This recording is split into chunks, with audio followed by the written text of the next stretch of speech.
Cricket প্রেমীরা ready তো? Ready না হলে রেডি হয়ে যাও, লুঙ্গি কাছা মেরে রেডি হয়ে যাও, কারণ আসছে বছর আইপিএলের 2026 আইপিএল আর কিছুদিনের মধ্যেই শুরু হতে চলেছে। এইবারের আইপিএলটা শুধু আইপিএল খেলা না, এবারে আইপিএলটা মহাযুদ্ধের আকার নিয়েছে। তাই বন্ধুরা, আজকে আমরা সেই আইপিএল নিয়ে কথা বলবো, যেটা শুরু হয়েছিল 2008 সাল থেকে। আজকের আমরা কথা বলবো পুরো 2008 সাল থেকে 2025 সাল পর্যন্ত কোন কোন টিম চ্যাম্পিয়ন হয়েছে এবং আইপিএলের পুরো হিস্ট্রিটা পোস্টমর্টম করব আজকে। তো চলো শুরু করা যাক।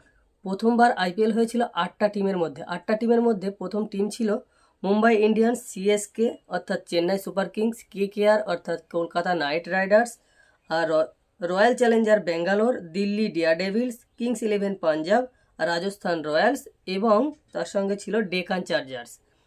এবং প্রথমবার আইপিএলে চ্যাম্পিয়ন হয়েছিল রাজস্থান রয়্যালস। সেই টিমের ক্যাপ্টেন ছিল শেন ওয়ান। শেন ওয়ান হচ্ছে বিশ্বের number 1 legend leg spinner, Australian number 1 leg spinner Shane ওয়ানের নেতৃত্বে সেই বছর প্রথম আইপিএল জিতেছিল। আর ওই আইপিএল টিমে ছিল আমাদের এখনকার বুড়ো রোহিত শর্মা, তখন ছিল খোকা রোহিত শর্মা। বুঝলে তো, খোকা রোহিত শর্মা তখন খেলছিল আইপিএলে। তারপর থেকে শুরু হলো আসল যুদ্ধে রাজ করেছে কখনো মুম্বাই ইন্ডিয়ান্স, আবার কখনো সিংহের মতো গর্জে ফিরে এসছে চেন্নাই সুপার কিংস, আবার কখনো কখনো কলকাতা ফ্যানদের জন্য, কলকাতা ভক্তদের আনন্দ উন্মাদনা বাড়িয়েছে কলকাতা নাইট রাইডার্স টিম। এই আইপিএলে এখনও পর্যন্ত সবচেয়ে সফল দুটো টিমের মধ্যে এক হচ্ছে মুম্বাই ইন্ডিয়ান্স, দ্বিতীয়ত চেন্নাই সুপার কিংস। এই দুটো টিম সবচেয়ে সফল টিম। দুটো টিমই 5বার করে শিরোপা ঘরে তুলেছে। আর আছে এদের পরের স্থানে কলকাতা নাইট রাইডার্স, এখনও পর্যন্ত 3বার চ্যাম্পিয়ন হয়েছে।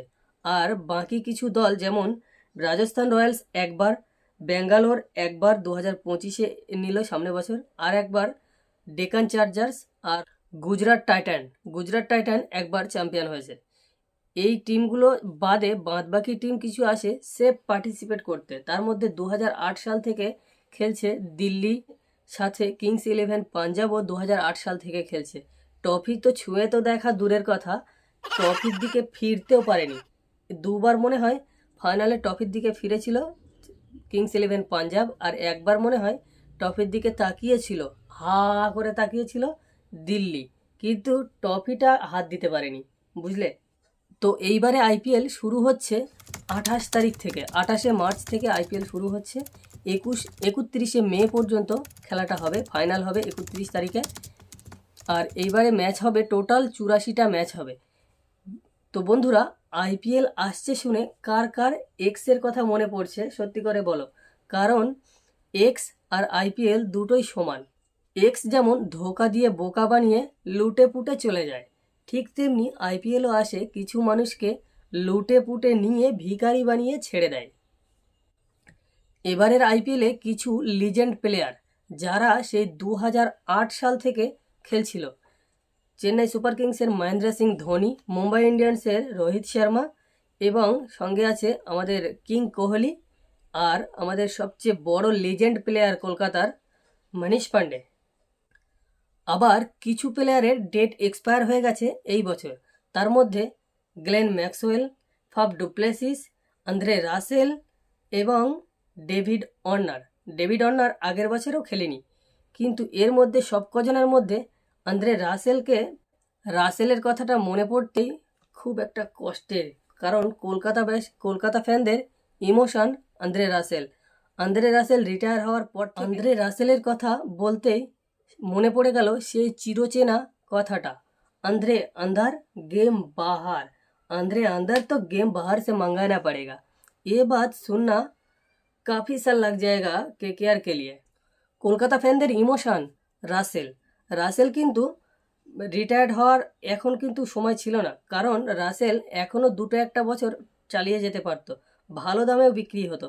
রাসেল যখন একটা ইন্টারভিউ দেখছিলাম, রাসেল বলছিল যে আমি যখন রাত্রে ঘুমাচ্ছিলাম কলকাতার জার্সি ছাড়া আমি অন্য জার্সিতে আমাকে কল্পনাই করতে পারছিলাম না।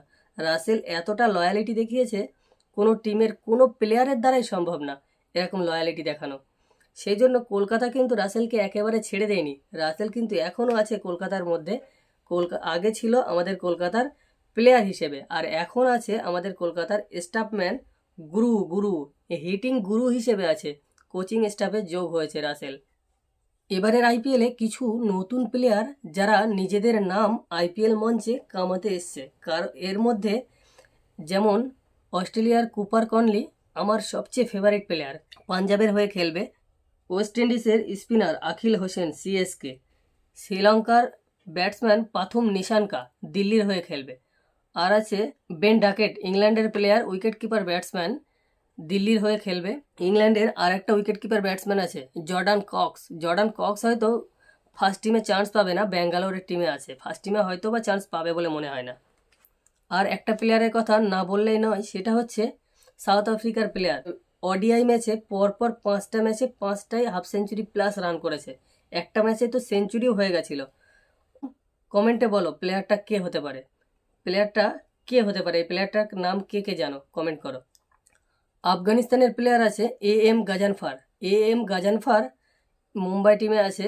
এবারে হয়তো বেশি ম্যাচে খেলতে পারবে, কারণ এর আগের বারেও ছিল, খুব বেশি ম্যাচ খেলতে পারেনি, একটা না দুটো ম্যাচে খেলেছিল, পারফর্ম খুব একটা ভালো করতে পারেনি।